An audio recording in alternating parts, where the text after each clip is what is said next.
What's up YouTube? So today I want to show you a quick and easy way to make some really cool glitchy percussion loops and stuff using the sampler module in Phaseplant. So let's dive in and have a look.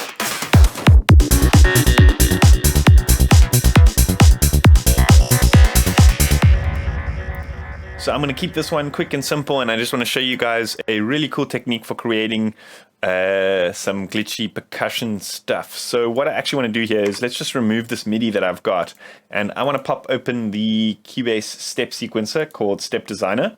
And what I'm going to do here is I'm just going to throw in a bunch of the note A all the way across. We're going to come back and edit this later on. And then we can jump into Phaseplant and drop in a sampler module. So we also just want to make sure that our volume is not too loud so we don't blow speakers when we press play. So here we want to go ahead and we want to choose any one of these included percussive sounds. Some of these transients are also good. Play around here. It doesn't necessarily matter what you choose, because the idea here is we're going to kind of like be re-triggering it to the point of like these kind of like glitchy, noisy sounds. So the nature of the actual drum sound itself is irrelevant, in my opinion. Anyway, you can get some interesting stuff using all sorts of different things. So to make sure that we've got everything loaded, let's just hit play and listen to if we've got this re-triggering over and over again.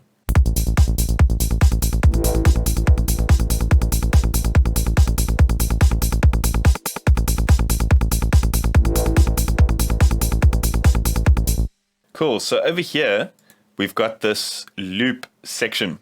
So let's set this to infinite over here, and it pops up our little loop markers. So here what we want to do is we want to choose a nice sort of small chunk like this, and let's have a listen to what's going on now.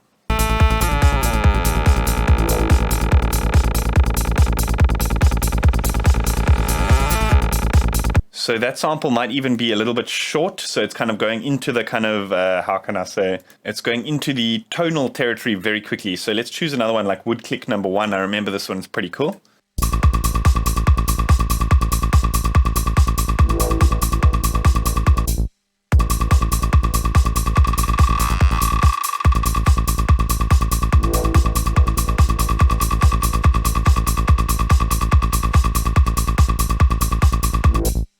So you notice how sometimes it kind of like, as you're moving this back, it kind of like double takes. So what we want to do is we want to set the loop marker to the point where it's just over that marker, so we don't hear that looping.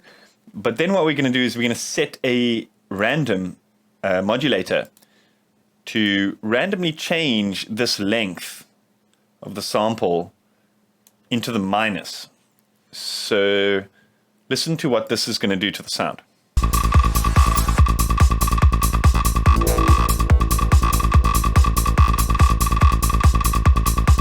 So we're going to maybe want to set this to unipolar, because at the moment it's going beyond and below. We just want to kind of hit it below, if that makes sense.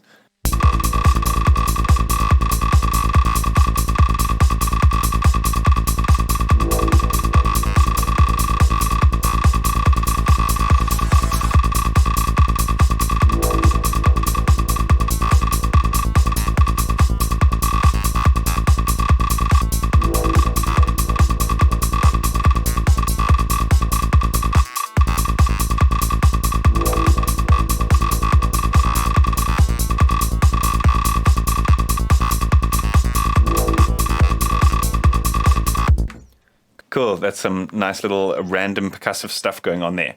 So now what I like to do is play with these envelopes over here. You've got the control over the curve here for the decay as well, which is pretty cool. So you can get these really kind of tight percussive sounds. But another thing I like to do is to modulate it using either an LFO and do a similar thing to like the ARP that we did in the previous video, or using a random, and that way it's going to kind of be random every time. But I kind of want to create more of a kind of repetitive motion going on. So let's go with 4/4, i.e. a bar, and then let's link this to the decay over here. And then let's play it while we draw in a unique little repetitive pattern for this decay to kind of open and close. Okay, so I had mistakenly left retrigger on. So every time that note was retriggering, it was resetting the cycle of our LFO, which we don't want. We want it to cycle to the bar. So I turned that off for this type of sound. And then, yeah, let's jump back into the LFO and draw a little sequence over here.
Cool, so that's sounding pretty great. I just added a bandpass filter here, mixed this lane down a little bit just so it kind of like adds the bandpass over the original sound itself. Something that the actual filter itself doesn't have a mix control, but you can easily bypass that by just using one of the lanes for the filter itself. Another plus side to having, you know, such a sort of open-ended modular system alongside these kind of mix controls is certain things that may be lacking in the plugin make up with the, you know, it makes up for it with the kind of like it's just the way it's kind of thought out overall. So another thing I kind of want to look at is using velocity and these types of things, which I don't think I've touched on too much in Phase Plant. So what we can do is we can actually set the velocity to something like the sustain. So this is going to create, you know, and then go back into our step sequencer and change the velocity of those hits, maybe mute some of them and not some of the other ones. And here's where we can kind of start varying, you know, the sequence of the sound and maybe create a couple of different variances, but I'm not going to dive too in depth with it now. So let's start off by just going ahead and turning all these to kind of like low, and then we can, you know, create a bit of variation here and there with these ones. But let's listen to it while we do this.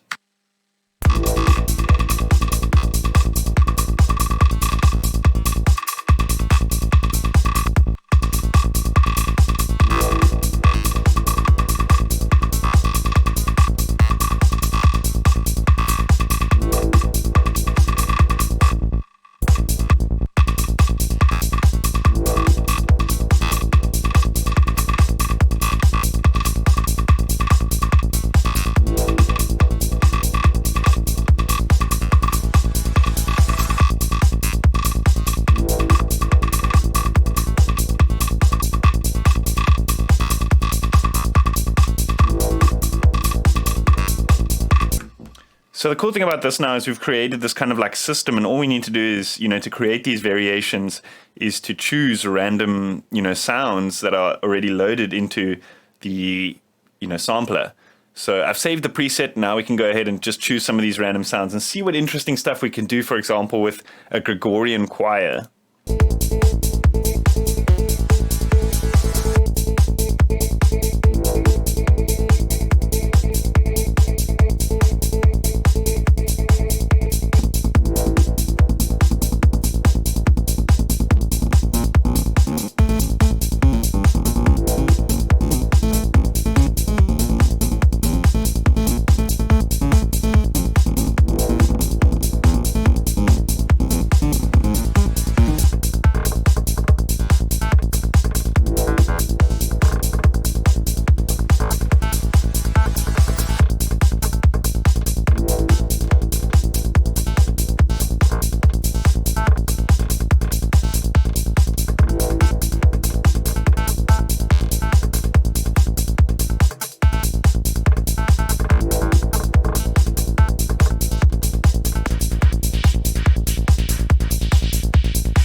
So as you can see, there's like almost endless variations using just random samples loaded in there, tweaking some settings.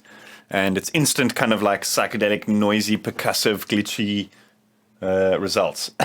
Awesome. I hope you guys enjoyed that. Let me know what you think in the comments. If you guys use different techniques to create similar types of sounds, also let me know in the comments. A big thanks to IDM Mag, proud supporters of the dance music scene and my channel.